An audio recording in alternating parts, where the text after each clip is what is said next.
अब आगे स्टार्ट करते हैं। नेक्स्ट हमारी अब इस वीडियो में हम पढ़ने वाले हैं कि हम किस तरह से वैद्युत विभव को कैलकुलेट करेंगे वैद्युत द्विध्रुव के द्वारा। ठीक है, तो वैद्युत द्विध्रुव आप ऑलरेडी पढ़ चुके हो क्या होता है। मैंने शायद आपको पहले भी बताया था वैद्युत द्विध्रुव होता क्या है। वैद्युत द्विध्रुव का सिंपल सा मीनिंग ये था कि अगर किन्हीं भी दो आवेशों को जो कि अपोजिट पोलैरिटी के हों, अगर उनको शॉर्ट डिस्टेंस पर रखा जाए तब वह मिलकर एक वैद्युत द्विध्रुव बना देते हैं। इसका मतलब क्या था? इसका मतलब था कि अगर आपके पास कोई भी दो आवेश हैं, जैसे मैंने मान लिया दो आवेश हैं मेरे पास, एक प्लस क्यू आवेश और एक माइनस क्यू आवेश। ठीक है, ये प्लस क्यू आवेश और माइनस क्यू आवेश मेरे पास दो हैं। अगर इन दोनों को एक शॉर्ट डिस्टेंस पर रखा जाए, शॉर्ट डिस्टेंस कितनी? 2L। अगर ये एक दूसरे से शॉर्ट डिस्टेंस पर रखे गए हों तब यह मिलकर एक वैद्युत द्विध्रुव बना देता है। ठीक है, तो आपको करना क्या है? वैद्युत विभव कैलकुलेट करना है वैद्युत द्विध्रुव के कारण। आपके पास वैद्युत द्विध्रुव तो पता है क्या होता है। ठीक है, अब आती है बात वैद्युत विभव कैलकुलेट करने की। तो सोचो, आपने जो प्रीवियस चैप्टर में पढ़ा था उसमें हमने पढ़ा था कि किसी भी वैद्युत द्विध्रुव के कारण वैद्युत विभव कितना, वैद्युत क्षेत्र कितना आता है। ठीक है, तो हम वैद्युत क्षेत्र निकालना पहले सीख चुके हैं, और जो कि हमने निकाला था 3 केसेस में, एक अक्षीय स्थिति में, एक निरक्षीय स्थिति में, और एक निकाला था हमने किसी एक बिंदु पर। ठीक है, तो हमने 3 केस किए थे। उन तीनों केसों को यहाँ पे भी करना होगा, लेकिन हम पहले करके आ चुके हैं वैद्युत क्षेत्र के लिए, अब करना होगा वैद्युत विभव के लिए। ठीक है, तो करना तो हमें वैसे ही है।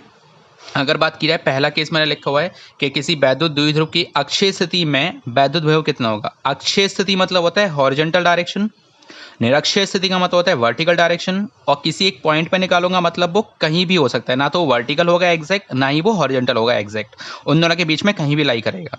ठीक है, तो सबसे पहले हमें करना है कौन सा? अक्षीय स्थिति वाला। अक्षीय स्थिति का मतलब होगा कि इस डायपोल के हॉरिजॉन्टल डायरेक्शन में किसी एक बिंदु पर वैद्युत विभव कैलकुलेट करेंगे। ठीक है, तो मैंने क्या किया, मैंने एक वैद्युत द्विध्रुव बनाया। वैद्युत द्विध्रुव बनाने का तरीका क्या होता है कि आप प्लस क्यू और माइनस क्यू यानी कि आवेशों को जो कि अपोजिट पोलैरिटी में हो एक दूसरे से शॉर्ट डिस्टेंस पर सेपरेट करके रखते हो, तब वह मिलकर एक द्विध्रुव बना देता है। अब इससे मेरे को करना क्या है कि इसी डायपोल की यानी द्विध्रुव की अक्षीय स्थिति में मैं मान लेता हूं कोई पॉइंट P है, समथिंग यहाँ पर। ठीक है, कोई पॉइंट P है जिस पर मुझे क्या करना है, इस पर मुझे वैद्युत विभव कैलकुलेट करना है। ठीक है, तो आपसे क्वेश्चन में दिया जाता है कि वैद्युत द्विध्रुव के केंद्र से, केंद्र मैंने मान लिया O है, और मैंने विभव मान लिया मेरे पास जो माइनस क्यू रखा है वो किसी A बिंदु पर रखा है, और प्लस क्यू रखा है वो किसी B बिंदु पर रखा है। ठीक है, तो क्वेश्चन में दिया रहता है कि द्विध्रुव के केंद्र से R दूरी पर स्थित किसी बिंदु P पर वैद्युत विभव क्या होगा, ये निकालना है। ठीक है, तो केंद्र यानी O से R दूरी पर स्थित किसी बिंदु P पर वैद्युत विभव क्या होगा, हमें ये निकालना है। ठीक है, चलो, तो हमें करना यही है कि R दूरी पर बिंदु P रखना है जो केंद्र से होगा। अब मुझे इसके लिए वैद्युत विभव चाहिए होगा। वैद्युत विभव का फॉर्मूला क्या था? फॉर्मूला था 1/4πε0 Q/R, यानी कि आवेश की जरूरत होती है। तो देखो, A बिंदु पर भी आवेश रखा है, B बिंदु पर भी आवेश रखा है, तो और क्या चाहिए होती है? दूरी। तो अब मुझे ये देखना होता है कि जिस बिंदु पर हम वैद्युत विभव कैलकुलेट करते हैं उस बिंदु की आवेश के साथ दूरी क्या है, हमें वो पता होनी चाहिए। अगर मेरे पास आवेश से दूरी पता होगी तो मैं वैद्युत विभव को कैलकुलेट कर सकता हूं। तो अब बात आती है कि मुझे A से P तक की दूरी पता है, तो सर वो तो गिवन है ही नहीं। मेरे पास A से लेके B की पता है 2L है, O से P की पता है R है, लेकिन A से P की नहीं पता, और A से P की ही चाहिए क्योंकि मेरे पास आवेश रखा हुआ है माइनस क्यू कहाँ पर? A पर। ऐसे ही मुझे B से P तक की दूरी चाहिए जो मुझे नहीं पता है, और चाहिए क्यों? क्योंकि प्लस क्यू आवेश कहाँ रखा है? B पर रखा है। तो मुझे दोनों ही आवेशों से बिंदु P की एक नियत दूरी चाहिए। ठीक है, तो अब उस दूरी को निकालने के लिए हम करेंगे क्या, थोड़ा सा इन्हीं जो डिस्टेंसेस हमें पता है उन्हीं से थोड़ी सी हमें कैलकुलेशन करनी होगी जिससे हम वो दूरी निकाल सकते हैं। देखो, अब एक बात बताओ, केंद्र से यानी केंद्र O से P तक की दूरी R है, और एक बात ये भी कि अगर देखा जाए O से लेके B तक की दूरी कितनी होगी, तो O से लेके B तक की होगी L, क्योंकि 2L है ना, तो 2l को अगर मैं केंद्र से डिवाइड कर दूं तो दोनों में l सेपरेट हो जाएगा, तो ये भी l होगा और ये भी l होगा। तो मेरे पास a से लेके o तक की दूरी l होगी और o से b तक की दूरी भी क्या होगी, l होगी।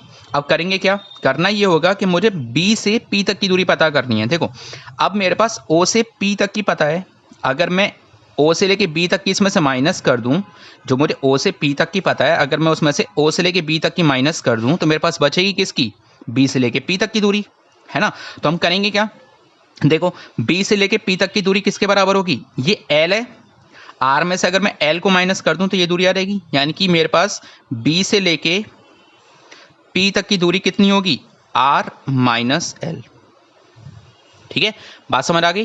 तो r माइनस l ये दूरी आ जाएगी। ऐसे ही हम करेंगे क्या, अब मुझे निकालनी है a से लेके p तक की, तो उसके लिए भी क्या किया जाएगा, उसके लिए ये किया जाएगा कि आपके पास r तो पता है o से, अगर मैं उसमें ये दूरी ऐड कर दूं तो मेरे पास a से लेके p तक की आ जाएगी। तो इसका मतलब क्या है कि a से लेके p तक की दूरी का मतलब होगा यहां से लेके और यहां तक की दूरी।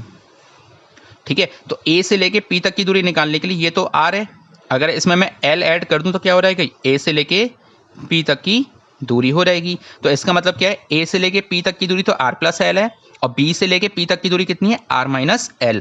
अब मुझे यहाँ पे क्या करना है, अब मुझे यहाँ पर वैद्युत विभव को कैलकुलेट करना है। तो वैद्युत विभव को कैलकुलेट करने के लिए हम करेंगे क्या, हम सीधे सीधे फॉर्मूला लिखते हैं। तो फॉर्मूला लिखता हूँ मैं, वैद्युत विभव बिंदु P पर बिंदु B पर रखे आवेश की वजह से निकाले थे पहले। तो मैं क्या लिखूंगा कि बिंदु P पर बिंदु B पर रखे प्लस Q आवेश की वजह से विभव। ठीक है, तो कितना विभव होगा, बिंदु B की वजह से निकाल रहा हूं तो मैंने VB लिख दिया, जो कि बराबर होगा 1/4 pi epsilon not Q plus में ही है तो Q अपॉन R। R कितना लिया जाएगा, B से लेके P तक का, तो कितना आएगा वो R माइनस L। बात समझ आ गई। ऐसे ही निकाल लेते हैं बिंदु P पर बिंदु A पर रखे माइनस Q आवेश की वजह से विभव।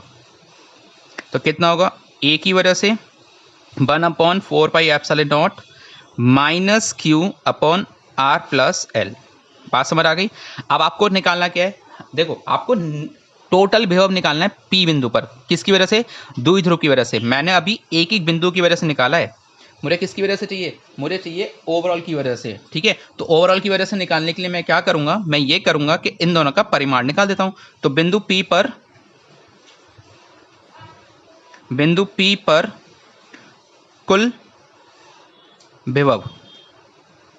ठीक है, तो बिंदु P पर कुल विभव निकालने के लिए हम क्या करेंगे, कुल विभव होगा V equals to VA plus VB। VA की वैल्यू क्या है, माइनस में आ रही है तो माइनस में लिख देता हूँ 1/4 pi epsilon not Q upon R plus L, और VB की वैल्यू प्लस में थी तो 1/4 pi epsilon not Q upon R minus L। बात समझ आ गई। आप क्या करोगे, यहां से जो कॉमन आ सकता है वो कॉमन ले लो, कॉमन आएगा Q upon 4 pi epsilon not common है, और बचेगा क्या, minus 1/R plus L plus 1/R minus L। एलशियम ले लो, तो ये एलशियम आएगा, देखो R प्लस L और R माइनस L दोनों ही एलशियम आ रहेंगे, और आपको दिख रहेगा A plus B A minus B, जब एलशियम में आएगा तो मैं इसको ऐसे भी तो लिख सकता हूँ R square minus L square. ठीक है, बात वही होगी, क्योंकि जब मैं कॉमन लूंगा मतलब एलशियम लूंगा तो एलशियम कितना आएगा, R प्लस L और R माइनस L। अब R प्लस L और R माइनस L जब यहाँ पे लिखा रहेगा तो मैं उसको क्या कर सकता हूँ, A plus B A minus B के फॉर्मूले से A square minus B square. अब देखो जब मैंने एलशियम लिया था तो R प्लस L होगा, R माइनस L होगा, तो R प्लस L से R plus L cancel out हो जाएगा, R माइनस L ऊपर आ जाएगा, तो माइनस के साथ प्रोडक्ट कर देता हूँ तो कुछ इस तरह से लिखा रहेगा। R माइनस L में मैंने माइनस का मल्टीप्लाई किया तो क्या आएगा, minus R minus minus plus plus L, और ये इधर चला रहेगा तो कितना आएगा R प्लस L। ठीक है, और ये तो था ही, R से R कैंसिल आउट हो गया, और क्या आ गया मेरे पास, Q into 2L upon 4 pi epsilon not R square minus L square. ठीक है, और ये किसके बराबर होता है, ये बराबर होता है पी के, ठीक है।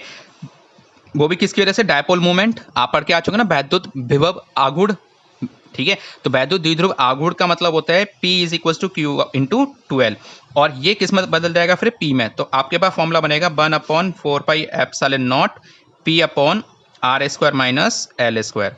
और फिर यहाँ पे ये कहा जा सकता है कि अगर आपके पास बिंदु P की दूरी वैद्युत द्विध्रुव के केंद्र से बहुत ज़्यादा दूर हो, तब उस केस में ये L बहुत छोटा हो जाएगा। जब L बहुत छोटा हो जाएगा तो यहाँ से मैं इस क्या करूँगा, L को नेग्लेक्ट कर दूंगा। अगर मैं यहाँ से L को नेग्लेक्ट कर दूंगा तो मेरे पास क्या बचेगा, देखो इस लाइन को यहाँ पे लिख देता हूँ, तो ये आएगा 1/4πε0 P अपॉन आर स्क्वायर, क्योंकि उस केस में हो क्या रहा होगा, जब R L से बहुत बड़ा रहा होगा तो उस केस में R square minus L square